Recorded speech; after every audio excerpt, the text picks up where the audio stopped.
ओम शांति। बाप दादा मधुबन। आज की मधुर मूल्य 4/1/2025। मीठे बच्चे, तुम अशरीरी बन जब बाप को याद करते हो तो तुम्हारे लिए यह दुनिया ही खत्म हो जाती है। देह और दुनिया भूली हुई है। प्रश्न: बाप द्वारा सभी बच्चों को ज्ञान का तीसरा नेत्र क्यों मिला है?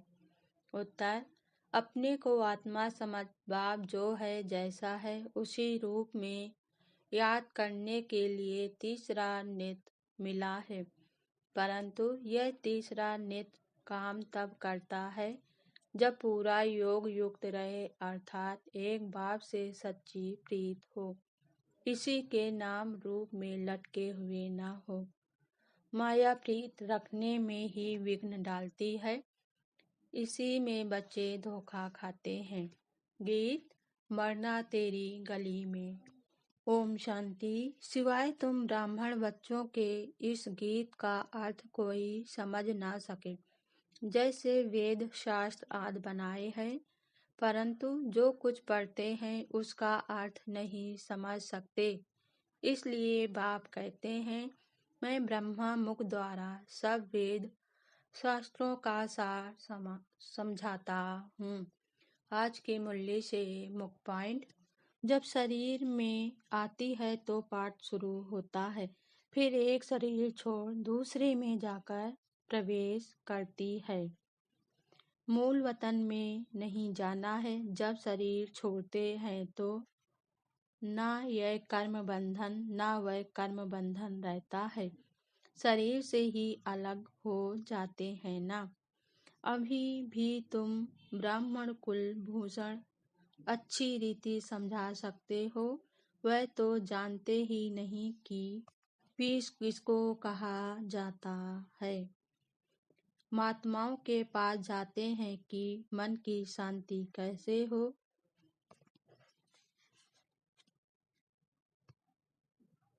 ऐसे नहीं कहेंगे कि निराकारी दुनिया में शांति कैसे हो, वह तो है ही शांति धाम। हम आत्माएं शांति धाम में रहती हैं, यह तो मन की शांति कहते हैं। तुम बच्चे जानते हो कलयुग के बाद सतयुग जरूर आना है, इसलिए कलयुग और सतयुग के संगम पर बाप को आना पड़ता है। बाप ने बच्चों को ज्ञान का तीसरा नेत्र दिया है, जिससे तुम अपने को आत्मा समझ बाप जो है जैसा है उसको उसी रूप में याद करते हो। बुद्धि उनकी होगी जो पूरा योग युक्त होंगे, जिनकी बाप से प्रीत बुद्धि होगी। श्रीमत कहती है, माकिम याद करो तो तुम्हारी जो पतित बुद्धि है वह पावन बन जाएगी। बुद्धि और तरफ चली जाती है। यह नंबर 1 में जाने वाला भी पुरुषार्थी है ना। बच्चों की बुद्धि में यह याद रहना चाहिए कि हम गॉड फादरली स्टूडेंट हैं। श्रीमत पर अच्छी रीति चलना चाहिए, कदम कदम पर राय लेनी होती है। अब तुम साकार द्वारा निराकार बाप से वर्षा ले रहे हो। धारणा के लिए मुख्यसार। पहली पॉइंट: इच्छी देह से पूरा नष्ट हो मोहा बन ज्ञान के अतीन्द्रिय सुख में रहना है, बुद्धि में रहे। अब यह दुनिया बदल रही है, हम जाते हैं अपने सुखधाम। दूसरी पॉइंट: ट्रस्टी बनकर सबको संभालते हुए अपना मरमत मिटा देना है।